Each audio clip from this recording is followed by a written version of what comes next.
just welcoming that aircraft now with a little blast of the Spitfire failure, but we will of course just widen it to a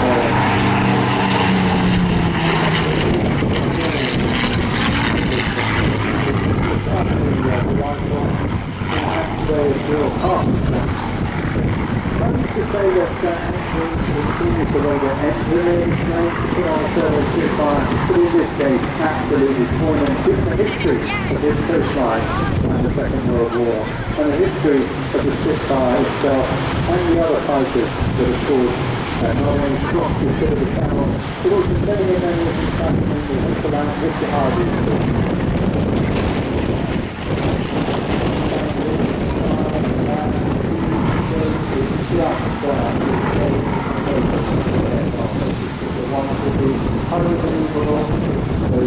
Being a list of the ones that towards the dead, part of it was the head of the disaster people and the other folks, saying actually saying that other systems it's phenomenal design. The finished possible cross-section of that wing there, with the aircraft and the time, possibly from other parts of the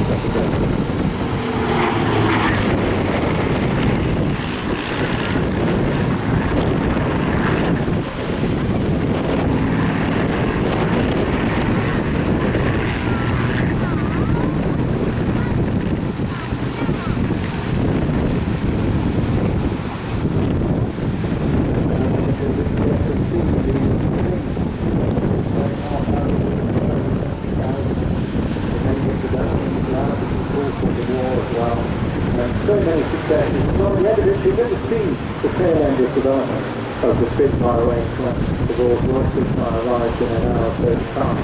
This particular aircraft was built and cast bonnet by Richard Armstrong, delivered to the RAF in October 1944 as Mark 9 high altitude flight.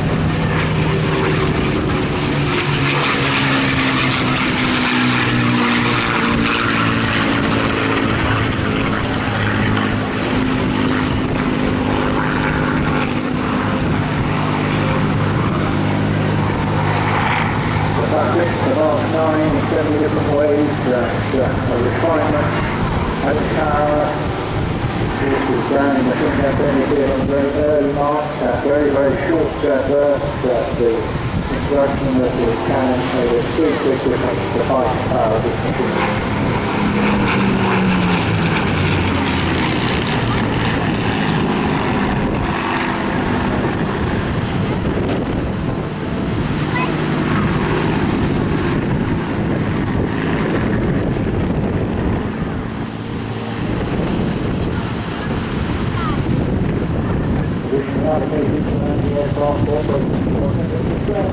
Sold off to the Southampton Airport last spring there. I bought a unit for like so many World War boats for many years, they sent to disrepair and not used enough. But of course,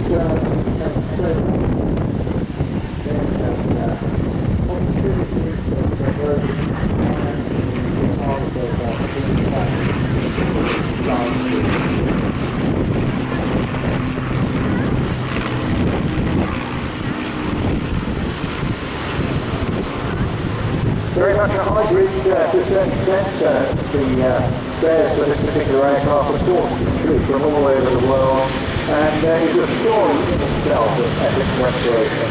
It's sure very much challenging to put this aircraft back into the air again. Still with determination to return certain iconic fighters to the side, of course. Some, however, are those marks pretty close to home. We'll bring in through our lovely topside car.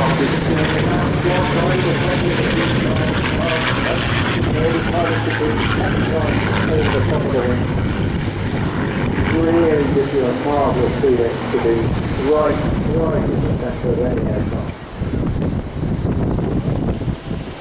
There was the backside here as well.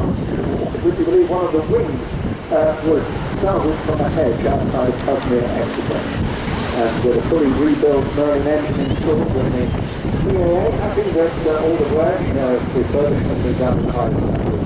It's the air again in December 2012. The last aircraft is number 39.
Given that a little bit of a strong connection with a hedge near Exeter, the aircraft itself is now known as the City Venture in honour of a presentation Spitfire which was donated to the war effort as a result of local fundraising. And that was a very common thing during the course of the Second World War.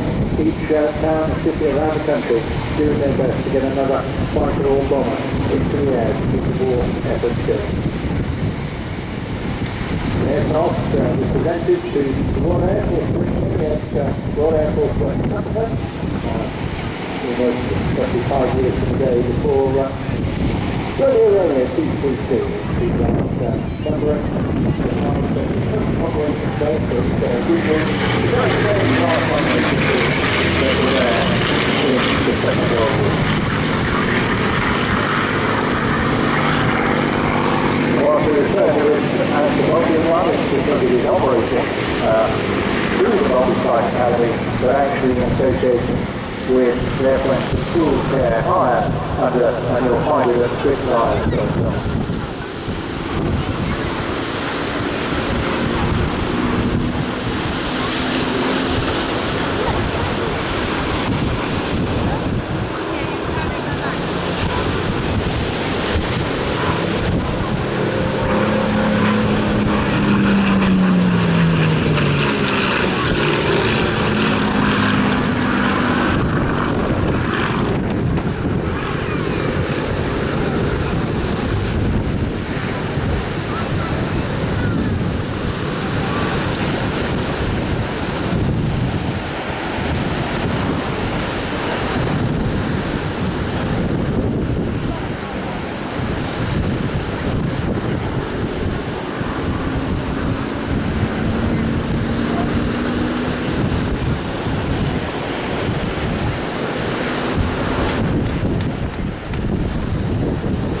Now into the latter part of the display is being real, giving you the best opportunity to see every angle of this display.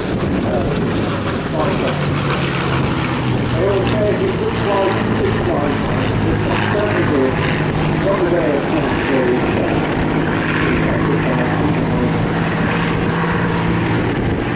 if you go outside the content,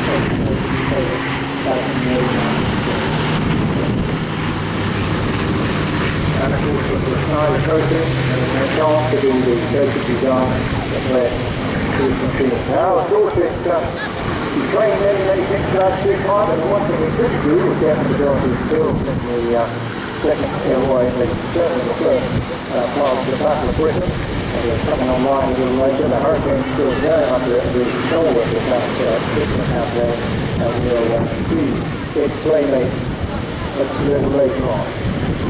In the background, you hear my radio across the way there, that is our next line checking in.